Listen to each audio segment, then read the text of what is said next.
तो हिंदुइज्म में कीर्तन भजन, इस्लाम में तो म्यूजिक बैंड है। हिंदुइज्म और इस्लाम के फ्यूजन से बना सूफीज्म। वैसे ओशो का समय भी नहीं आया है, ओशो को समझने में भी बहुत टाइम लगेगा।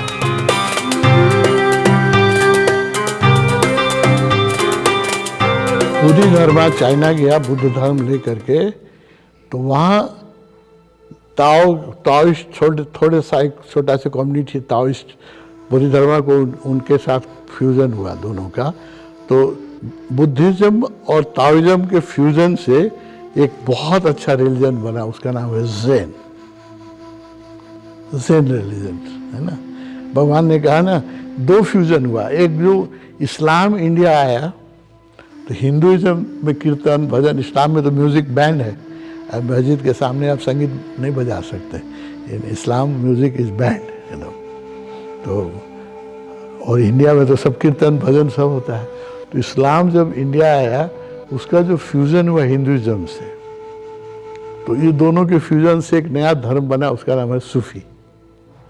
सूफी लोग नाचते हैं गाते हैं, को वो इस्लामिक मुसलमान ही है, लेकिन वो नाचते हैं गाते हैं, को उत्सव करते हैं, को उनका ढंग जो है प्रेम का मार्ग आ गया।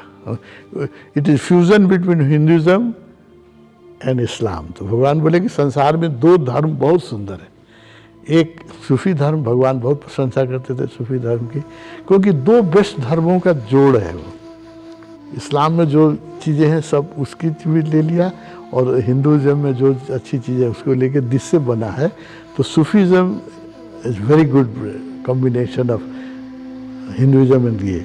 और वैसा ही भगवान बोले कि जब पश्चिम में गया, चाइना गया बोधि धर्म का धर्म, तो उसके साथ जो फ्यूजन हुआ,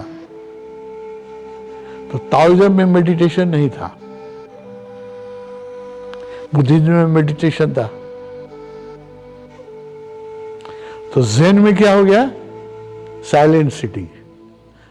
बुद्धिज्म में क्या थी नहीं, विपासना, आती हुए सांस को देखो, जाती हुई सांस, कुछ तो है ना Vipassana, their action but very small action. तो जो फ्यूजन भयो उसको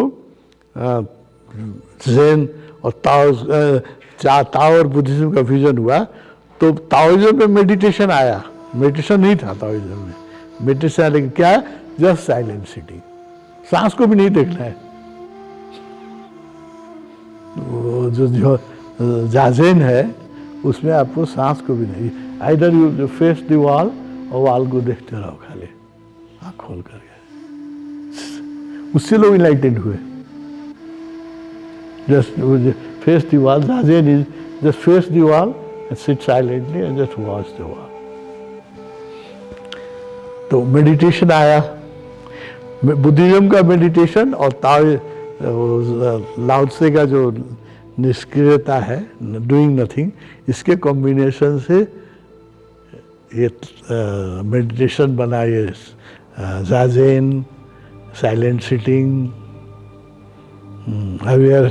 अवेयर वॉक, टी मेडिटेशन है ना, चाय पीना मेडिटेशन बना है। ज़ेन में चिया खाना पनि बहुत अच्छा मेडिटेशन है। उसका टी टेम्पल होता है, चाय उसमें जाकर के आप बहुत बोधपूर्वक चाय पीजिए। सो मेडिटेशन आयो, बुद्धिज्म को प्रभाव ले ताओइज्म में ध्यान नहीं था। तो भगवान ने कहा कि ज़ेन जो है वर्ल्ड का बेस्ट रिलीजन है। तो भगवान ज़ेन पर बहुत बोले हैं भगवान ज़ेन पर और सूफी पर भी बहुत बोले हैं। भगवान का प्रिय विषय था सूफीज़म, बहुत बोले हैं सूफी पर, बहुत तारीफ किया है। राबिया, अल्दाबिया और सूफी मास्टर लोगों के ऊपर बहुत बोले हैं। तो हमको जब मौका मिला कहीं संसार में बोलने का, तो मैंने कहा कि बहुत अच्छा है, हिंदुइज्म और इस्लाम के फ्यूजन से बना Sufism, Buddhism the best religion, Buddhism और ताओ द रिलीजन के फ्यूजन से बना ज़ेन। अब ज़ेन और सूफी के फ्यूजन से बना है ओशो रिलीजन। एक्चुअली में देखोगे तो है, कोई सूफी का डांस भी है, साइलेंट सिटिंग भी है, डूइंग नथिंग भी है ना। तो ओशो जो है ना, वो fusion between two greatest religion of the world, मेरी अंडरस्टैंडिंग है। सूफी भगवान का जो टीचिंग है वो सूफीज्म और जैन का भी फ्यूजन है। जैन में डांस है ना, वो इसका भी दुर्गा फ्यूजन। तो इसलिए ओशो रिलीजन जो है वर्ल्ड के दो बेस्ट रिलीजन का कॉम्बिनेशन है। अब लाओ त्सु को समझने में 2500 साल लगा। भगवान तो बोले ना अभी कि अभी भी उसको समझने में और कितना साल लगेगा, लोग नहीं समझ सके लाओ त्सु को। वैसे ओशो का समय भी नहीं आया है, ओशो को समझने में भी बहुत टाइम लगेगा। हम लोग जितना भी चिल्लाएं, ओशो सन्यासी ही नहीं समझते हैं। ले हम लोग को वेट करना पड़ेगा, बहुत सुपर इंटेलिजेंट लोग ही ओशो को समझ सकेंगे। ओशो का टाइम नहीं आया, आएगा टाइम, फिर नाचेंगे लोग पढ़ के, टाइम विल कम।